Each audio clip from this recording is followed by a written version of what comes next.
Welcome to ArmandComdeyShow, episode number 4.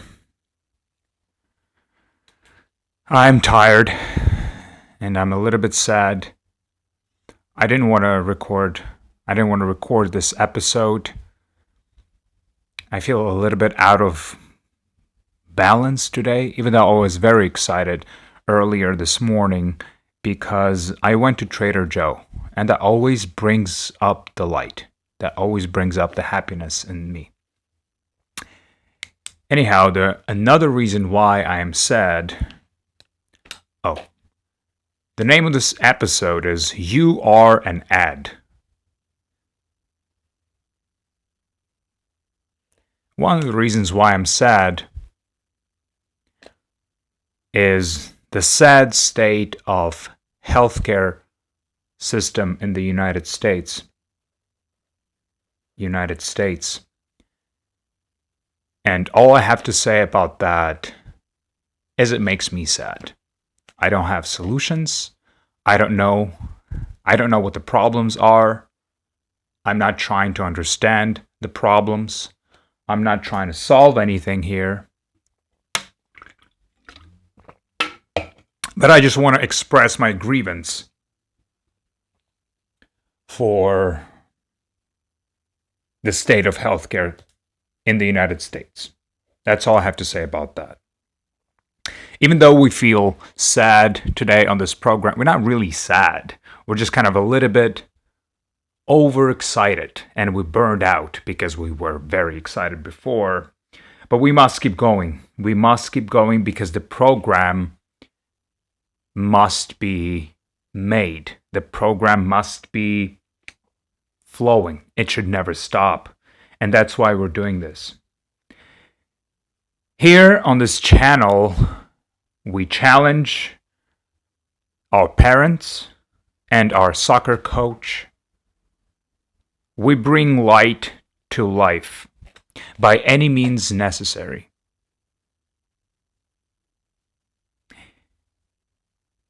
Because we're expressing our minds in the most chaotic way.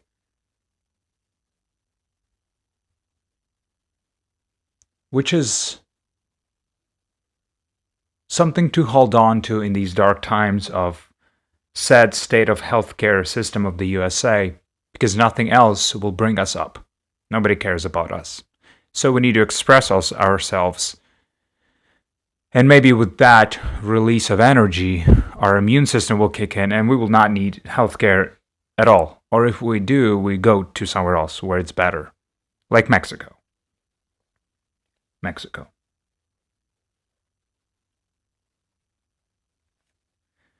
I just want to bring to your attention that this show is much better than many other shows. And the reason for that is there's no ads. Right here. There's no ads on this show. And I must confess that it's not because of the lack of interest of the advertisers. It is not because of that. It's just we don't need money on this show. We don't really need it. And that's why we will stay without advertisers forever. Or until the advertisers will come to us and say, we want to sponsor your show, we want to promote it, but we don't need you to sell our products. That should be in the contract. We just want to sponsor your show and we are going to be your advertisers, but we're not going to ask you to promote our products. And that's one we will consider. Okay, the topic is you are an ad. And that's a strong statement because you are an ad. You are an ad. In a lot of ways, in ways that I can't even start explaining, and I won't. And I won't explain that. Instead, I will explain to you what the wealth gap is and what it means for us today. Okay, so imagine this picture. You are a 18-year-old person. You are an 18-year-old person and you drive a 2024 BMW M3 Competition. X-Drive. Actually, let's make it X-Drive because those cars are really good. And you imagine that, right? You're driving that M4 Competition or M3, whichever is better. I think that maybe M3 is a little bit better because there's like back seats in case you have something to put there. M3 is probably better. Let's stick with M3 Competition X-Drive.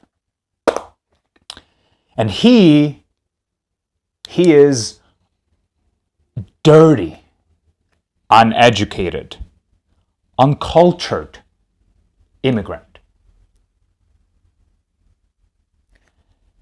And he's driving a 2007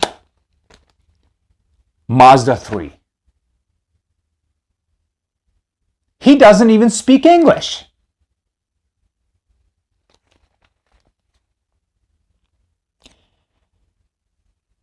And that's exactly who I am.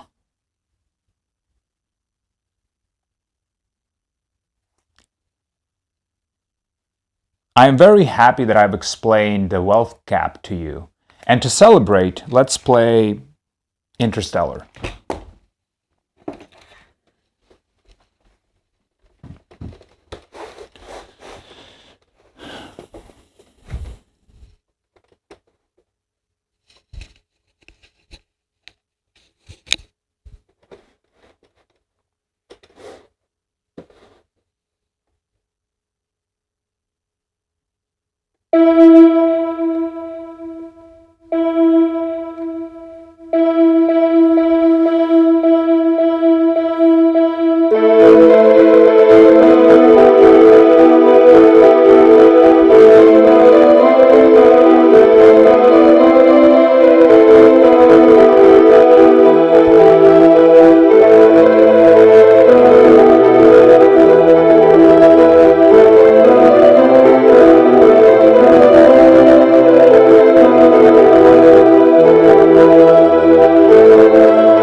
I was trying to be happy by doing all that, and I'm very happy that we did that. You know, the point of the show is to have fun. The point of this program is to have fun. And sometimes I can't access that fun, but today I feel a little bit deep and melancholic. And here on this show, the sense of melancholy is what drives us forward. I'm writing it down. Let's write this down. Drive us forward.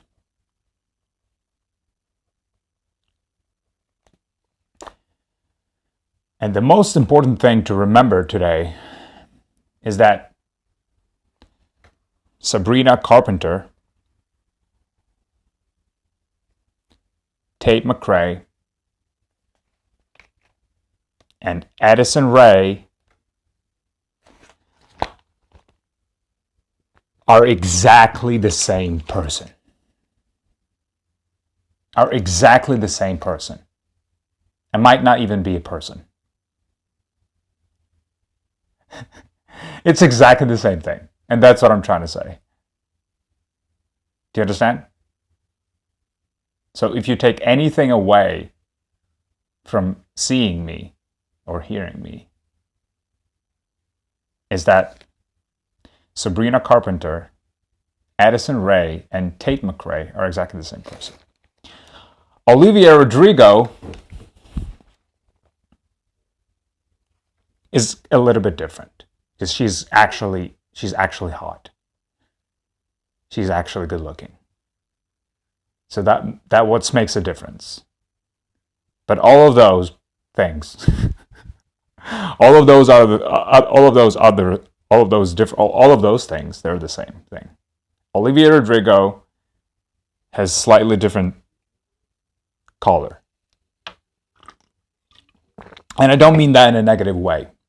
We should have artists and creators and entities that influence the culture. We should have them all be the same thing.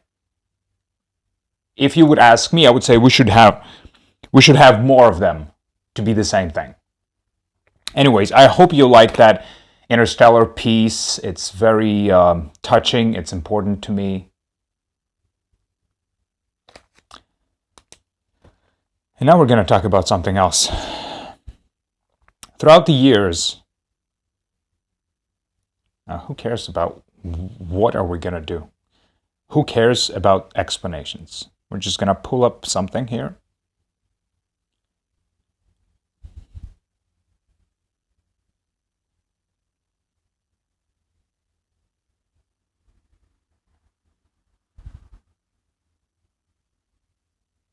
Okay. I went to the bar once, Laurel Canyon Bar.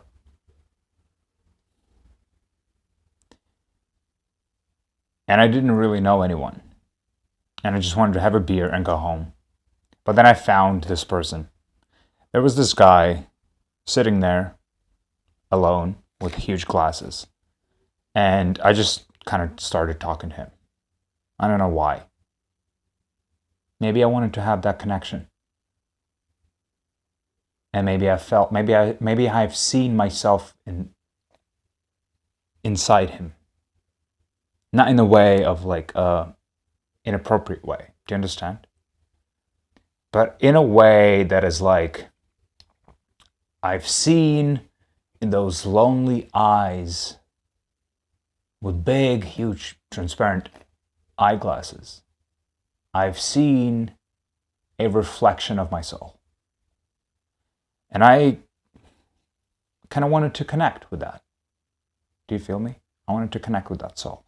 And so I come up to him and we start talking, and I notice he has like a huge leather briefcase, like a business briefcase. And at first I don't pay attention to it. And then I start joking around, we're connecting, we're having a good time, and I say to him, "What's in your briefcase?" And I'm trying to be social. Do you understand? I'm trying to be social with him. I'm trying to be social with him, and I'm trying to be superficial, because that's what you do when you talk to strangers. You never are yourself. You should never be yourself when you talk to strangers. And if you're lucky, you should never be yourself at work or with your family. You should never be. You should forget what you are. You should not even think about. You should not even think about what your true feelings are, what your actual convictions are. That should never be your concern. So in that manner, I come up to we sit and talk, and I say, "Hey, what's in your briefcase, buddy? I hope it's not a hammer." Like I'm being funny. I'm referencing Jeffrey Dahmer because he was kind of blonde. He had kind of blonde hair. So I hope it's not a hammer. And he opens up his briefcase, and there's a hammer.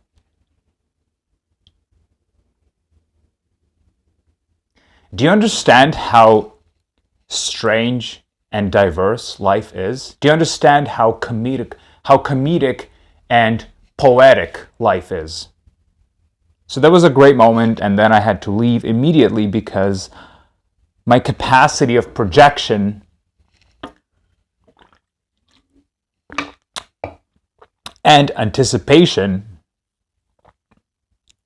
my capacity to anticipate behavior in social setting from that point on was completely destroyed, and I just had to excuse myself from that situation.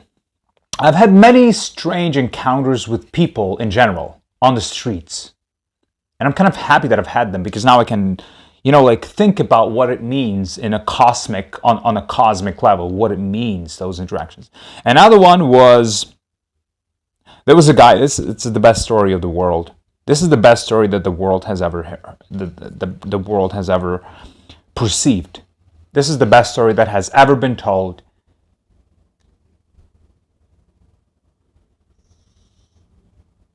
For 5,000 years.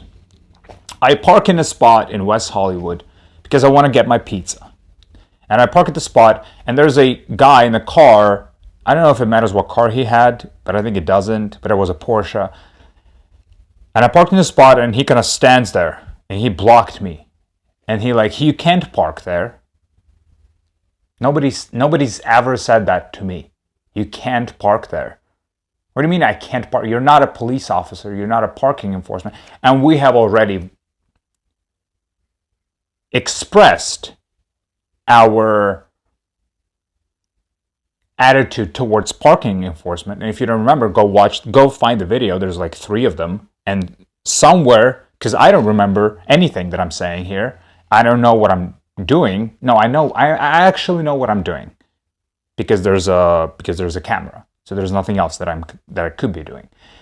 But the point of it is, I don't remember where that parking enforcement reference is, but it's somewhere in those 20-minute videos. Just go find them. I don't care how you're going to do it. I'm not going to help you. That's not my job here. My job to you is to tell you that this Porsche guy was blocking me and he was just not leaving and saying, you can't park here. And I'm saying, okay, because I'm very, very impersonal with people that I don't know. I don't care what anybody thinks or wants. On the street. And I'm just standing right there behind his window, near his driver's seat, near the driver's window. And I stand there and I just look at him, and he kind of not leaving. And I've never encountered this kind of hostility before in a social setting, in a public setting. And I'm asking him, are you going to just stand? Are you just going to be there? Or not going to leave? And he says, no, because you can't park there. And now I'm thinking, okay, let him be there. I'm just going to go get my pizza. I go get my pizza and I come back, and then there's 2 guys. Now there's 2 guys there. And one of them, I swear to God, one of them looks like he's ready for war. He's pumped up. He has tattoos. I don't know where the fuck he came from.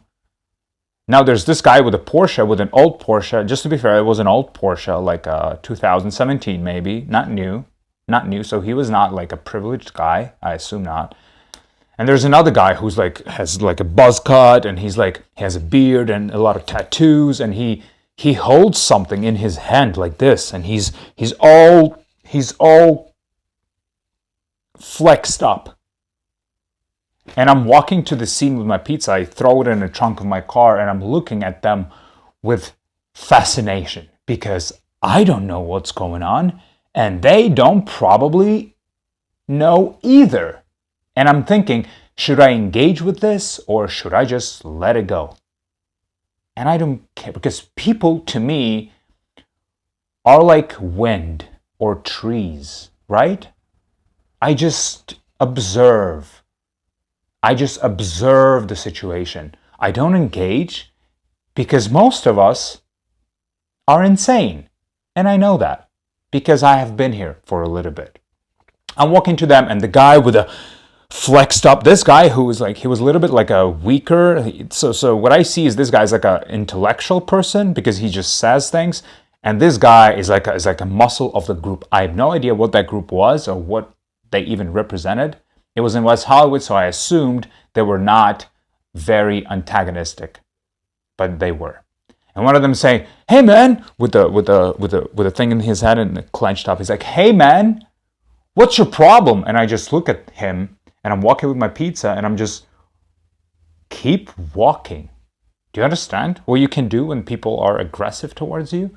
You can just keep walking. And that's what I did. I'm looking at him because I'm fascinated by what the hell is going on, but I'm not going to engage with wind and trees.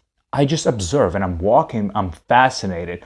I'm like, damn, this is beautiful. This is amazing.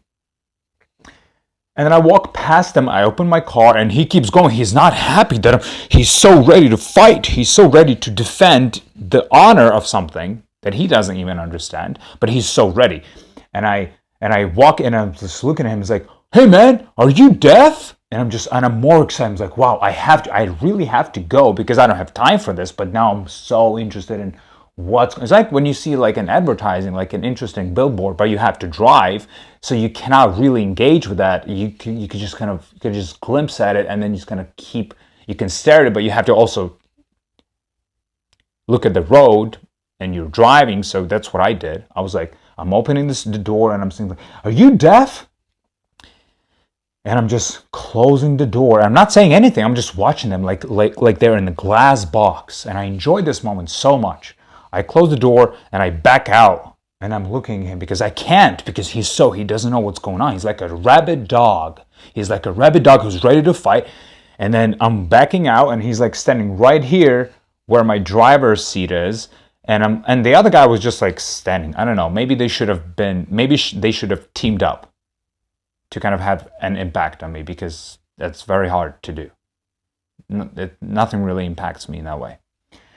And I'm looking at his head, and he has a cardboard cutter, like, one of those like knives for paper, and it's like massive. Like, and the only thing that I said to him is that a knife? And I'm more excited, and I'm so now I just want to stop and talk to him. I want to understand. I want to stop, and I want to say, "Man, can you tell me what's going on in your head right now?" Because I'm so detached from this situation. Nothing has happened to me. I went and I got my pizza. Some guy was not happy that I parked somewhere, but then after 30 seconds, I just left. So I don't really care what's going on. But this situation is like something beyond me, but I'm kind of involved in this. Yeah, And I'm like, and the only thing I said was, "Is that a knife?" And I'm looking at the knife, and he's looking at his knife, and I'm so fascinated. Why does he have it? I want to ask, but I don't have time to ask. I care to know, but I don't care enough to,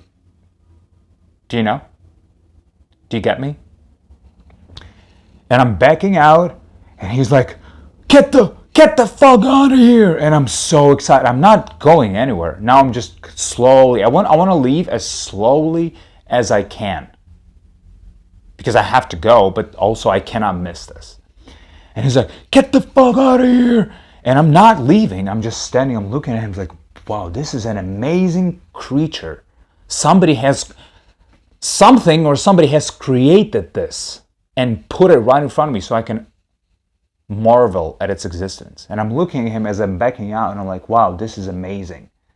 And he's so angry. He doesn't know what to do, because I'm just looking at him. I'm just observing.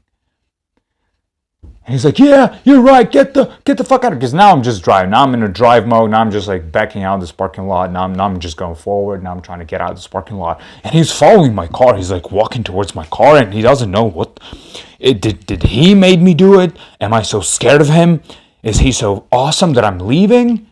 But I don't even know that he's there, because I'm already going forward. But he's following me, like, like those dogs when they bark at you, and then when you leave, they just follow you, like they made you do it.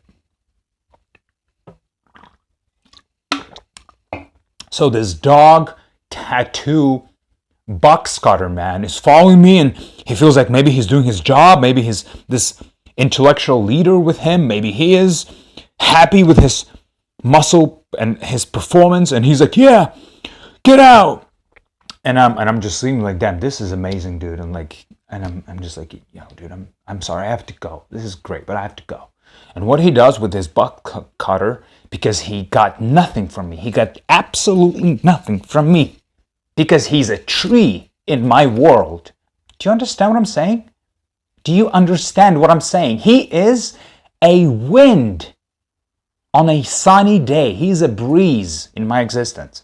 And he's so not happy with it. And so he holds this box cutter and he doesn't know what to do, and he can't really do anything because he doesn't understand what's going on either. But I do. And what he does as an act of defiance, as an act of the last effort of inserting his dominance in his own mind, because I'm not even there anymore. I'm thinking about my dinner. He takes his box cutter and he very gently, this is how close he is to my driver window, and he very gently kind of knocks with this, kind of pokes the end of the box cutter, not the sharp part, the dull part, and he kind of does this, kind of this very angrily, because I'm already leaving, and then he looks so nobody sees what he's doing because he knows he's insane, and he's like, he touches my window, and I don't even react to that because he is a tree branch. Do you understand? He's a tree. He's a tree branch. The branch that is just way too close to the street, and you just drive by and it scratches your car. That's what he is to me. And he just touches my window like that, and I'm just like, this is amazing. This is the best moment of my life.